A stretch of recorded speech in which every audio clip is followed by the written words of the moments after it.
Okay, the Xbox is rebooting, I think. Yes. We just got the update. I didn't know if I had to turn it back on there. Your console will restart during the update. So it's like we're finishing up right here. As you can see the bar. It's moving pretty fast. I mean, I'm on Wi-Fi, so that has nothing to do with the console hard drive or whatnot. It's just based off my Wi-Fi signal, and it's still. I got a repeater here. I got a Wi-Fi extender, so I try to pull that signal, and I'm getting. I mean, I just run on the lowest stuff. This stuff's like $20 a month, and it's I think 24 24, 25 megabytes per second. It's a lower end, but it does the job. You know what I mean? You could still stream 2 rooms watching TV and still game. I don't experience any lag or anything. So I don't know if you want to be downloading a bunch of stuff when you do that, but yeah, you can absolutely do that. So I'm just waiting for it to finish up and get the final boot. Here we go. See the lights on, the controller shut off. It wants me to turn the controller on. Nice. Hit the A button. At this point, all you miss now, I have to update the controller here. So at this point, the only thing you really missed was I turned it on, and I did catch that on video, but basically at that point, it just wanted your, if you wanted to use the mobile app, which seems to be a shortcut because you could be doing everything else while it's updating. You could be signing in all your stuff and kind of syncing up your account and, double down and taking advantage of this load time here. At that point, all you're really doing is basically turning in your password, whether you're going wired or Wi-Fi. You're just basically setting up your console to let it know where it's going to drop the update. Now it does say on the box that this thing requires a day one update. So from what I could tell, when you boot it up, it does not work without the internet. So that's very important to know. There was no option that I could see that allowed me to get around and get into like a base version of this Xbox Series X. This is definitely the console that they sort of wanted the first time around, but with all these features that were missing. So they've dropped Connect. They've went with just basically it's a miniature PC. And okay, see over here on the right, you got my Dell G5, right? Well, that's a nice PC. This is the most console-friendly PC that exists. I mean, they install everything for you. It's dummy-proof if you just want to be a PC gamer and enjoying Steam library. I would recommend the Dell G5, but treat it like a console. Know that you have limited room to upgrade. You're not going to replace the graphics card. You're not going to replace maybe anything other than fans and add more RAM and external memory or internal memory. I went with that because I got a good deal on it. It's 5 terabytes. And I have a 2 terabyte back here for the Xbox that I already have hooked up with with at least a terabyte full of games that will be easily transferred. It was the ones that I was pretty much playing. So we're going to install Gears of War 5. We're going to install Destiny 2. We're going to install some classics like Black Ops 1 and 2 with all the DLC so I can experience transit and those zombie maps and all that with the highest settings. We're going to have Red Dead Redemption. We're going to put in Grand Theft Auto 4.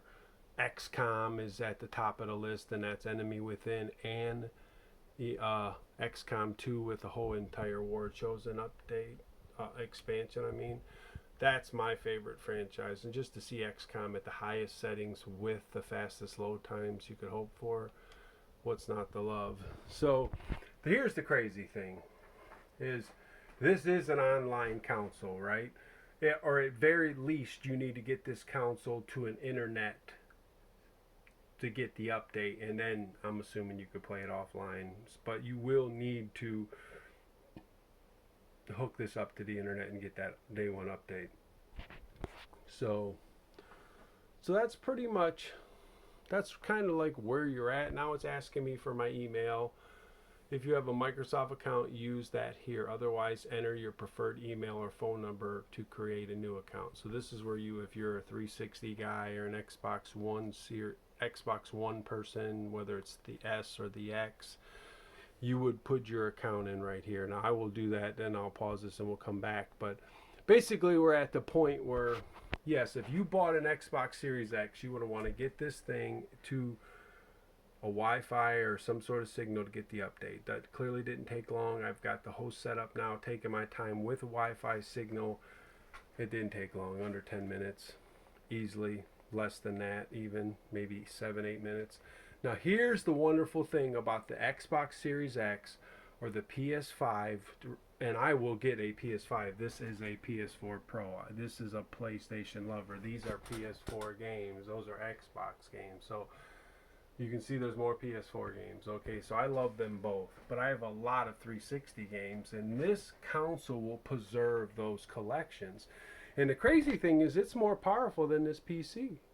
Now this is a great gaming machine. Plus it's a PC, allows you to do business and work stuff, but it comes with all the things, but you know, very limited upgradable ability. You don't have a lot of room to upgrade other than RAM and memory, right?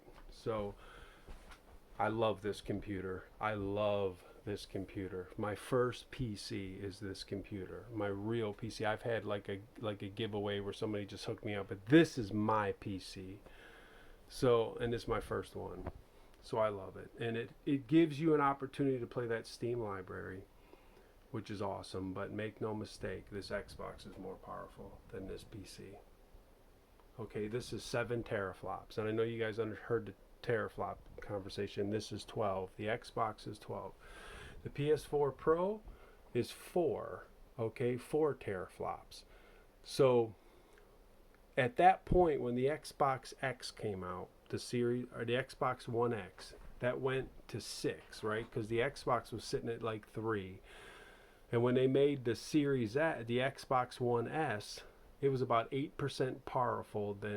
more powerful than the original Xbox One that came with Kinect. Then they had the Xbox One X, which took it from 3 teraflops to 6 teraflops, which made it the most powerful console in the history of video games. The PlayStation 4 Pro, which was more powerful than the original Xbox One, is still a great console. I'm telling you, this thing is still, those 4 teraflops are well used, and these developers know how to maximize the Sony thing, and every game on it just looks awesome. But this Xbox One, or Xbox Series X, which is confusing to say, is 3 times more powerful than the PS4 Pro. Okay, the Xbox Series X is 3 times more powerful than my PS4 Pro, and it's almost double. It's nearly twice as powerful as my PC. Okay, now this is half the price of the PC. Half. This is half the price of the PC, and it's almost twice as powerful. So now you do have to pay for Xbox Live. You don't have to pay for anything on the PC. Steam is free, as long as a lot of game services. So over the course of, let's say you have this thing for 5 to 8 years, you're paying $60 a year, probably, you know, for your Xbox Live. And if you're getting Xbox Game Pass, which is a great deal, you're paying $120 a year. So over 5 years, you know, you're going to get up there. You know, you're going to be spending $300 to $400 in Xbox Live, not counting just to play their online service, which is free on the PC. And the PC has all the Xbox games, and it has even more. I mean, there's way more. So it's not even close. So in the end, but it's impossible not to recommend an Xbox Series X right now or a PS5, because the PS5 is still 10 teraflops, which is twice as powerful. It's 2.5 times as powerful. It's just slightly under this, and they are performing very similar. It has this cool fan on the top. It blows. You can feel the air. It's not very strong right now, but I'm not running anything. But that is the Xbox Series X. It's on. There's the controller. It's very nice. It has very nice joysticks. You can see, I don't know how well you can, but it has these grips on the back. It's like not showing up the best, but they're there. Still runs off battery, which is disappointing. I prefer the PS4 style where it just, you charge it. If you turn these on low dim lights, you can increase your battery life by at least 50%, which will give you a good it'll give you a couple of days of gaming, or a week if you're casual. But if you want to dig in on a nice Friday, Saturday night, you'll knock that out with one charge on a PS4 Pro controller. These run off rechargeable batteries, which is what I have. I use it on my original Xbox, so I can live with it. And you can plug them in. You're sitting at a desk, you'll get less input lag. So yeah, that's the Xbox Series X. Thank you. Okay, we're back to the video, and as you can see, this is the new Xbox. So as a consumer, you have three choices, right? You get the free update. You just got to get the internet to get this console to work. It must be hooked up to internet to get it to work. It will not work out of the box. Once you get it hooked up to the internet, you'll be able to bypass all this online stuff, and you'll be able to play this offline like you've had any console in the history of time. But new games coming out, if you don't get those updates, they'll work how they were shipped, which is probably buggy. That's the future we live in. So in the past, Xbox Live Gold was $59.99 a year, and if you played your cards right and you waited till the 12 days to Christmas sale or Black Friday, you could get Xbox Gold anywhere from $44 to $49. You know, sometimes as cheap as $39. So you pay about $40 a year if you were smart about it for your Xbox Gold. But most people paid the $60, which was about $5 a month, $4.99 or whatever. So, well, Xbox Gold now is $9.99 a month. That's what it's going to cost you to play online. Now, I clicked on this to see if there was a way to get a longer subscription. Now here it is similar to what it used to be, 3 months for $24.99. So it is possible that you can still get a year at $59.99. Okay, so now they have three plans, right? Which they've had for a while. You have your Xbox Game Pass for consoles. So basically this gives you 100 high quality games, new games added all the time, exclusive member discounts. So that's $9.99 a month. Okay, so but that does not include Xbox Live Gold. Now, maybe it is possible this is still $60 a year. I didn't consider the fact that if you did 3 months before, it was $24.99. So maybe it is $60. So the Game Pass is also $60. So you'd be paying $120 for both. Well, they're hoping that you buy into this option, the Xbox Game Pass Ultimate, right? This is 1 month for $14.99. It includes your gold, right? Which is going to cost you $5 a month anyways, right? But maybe you don't want Xbox Game Pass, right? You just want gold. You don't want that additional $10 a month. So this comes with EA Play, which is all the EA games, Madden, Battlefield, all that good stuff. A lot of good EA games. Plus Xbox Live Gold, which is a $60 value, or it could be as high as $10 value.